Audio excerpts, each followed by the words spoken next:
Kita ke Kupang, Saudara. Bandara El Tari Kupang, Nusa Tenggara Timur segera berstatus bandara internasional. Perbaikan infrastruktur kini digenjot dan ditargetkan bandara layani penerbangan internasional pada Februari mendatang. Bandara El Tari Kupang, Nusa Tenggara Timur bersiap melayani penerbangan internasional. Ini terjadi setelah izin perubahan status menjadi bandara internasional telah diterbitkan Kementerian Perhubungan. Saat ini perbaikan infrastruktur bandara tengah digenjot. Sejumlah fasilitas ditambah agar bandara siap melayani penerbangan internasional. Pengoperasian bandara internasional ini akan resmi dilakukan pada bulan Februari 2026. Nantinya Bandara El Tari Kupang akan melayani penerbangan dari dan menuju Australia dan juga Timor Leste. Masalah untuk realisasi bandara internasional ditanggapi positif beliau. Masalah harga tiket yang sangat tinggi ya.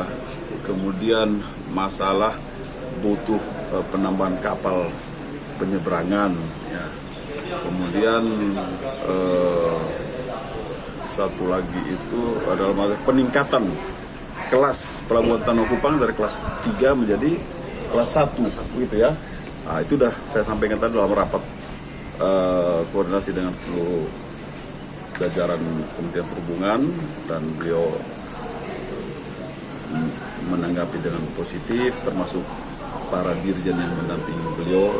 Sebelumnya memang sudah ada sebelum kita COVID, namun karena setelah COVID kita tutup dan sekarang mulai buka, dan tentunya nanti kita akan dapat support dari Kementerian Pertahanan dan juga terkait ada Kementerian Keuangan, imigrasi segala macam, karena ada aspek regulasi yang harus kita penuhi. Dan tentunya juga support dari gubernur, wakil gubernur, dan juga pihak terkait, di mana pengelolaan bandara ini juga kita mendapat support dari maskapai juga.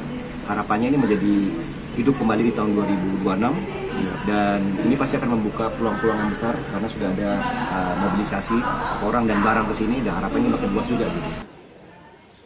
Perubahan status Bandara El Tari Kupang jadi bandara internasional serta perbaikan fasilitas pelabuhan dan juga terminal diharapkan bisa berdampak pada warga NTT. NTT pun bisa jadi gerbang selatan NKRI. Citos Natun, Kompas TV, Kupang, Nusa Tenggara Timur.